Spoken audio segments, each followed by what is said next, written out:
Hello guys, in this video I'm going to show you how to zoom while recording on the YouTube Shorts app. But first of all, I just want to mention, please don't forget to subscribe to my channel, because at 10,000 subscribers I'm going to show you my whole YouTube revenue statistics and my growth strategy, how to make money online.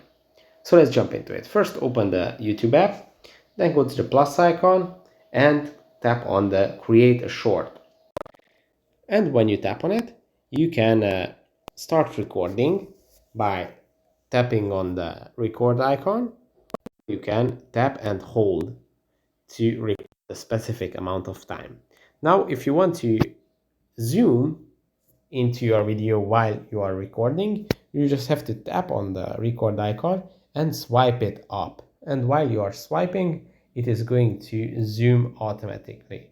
So as you can see, I can zoom all the way in and zoom back out. So it's pretty easy. You just have to move your recorder and record icon and swipe it up. And while you are swiping, and as you can see, the zooming works very smooth and easily. Obviously, it depends on also on your phone.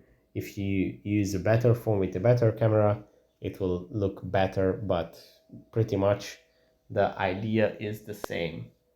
So that's how you zoom. That's it for this video. I hope it was helpful for you. If it was, please consider subscribing and see you in the next one. Bye bye.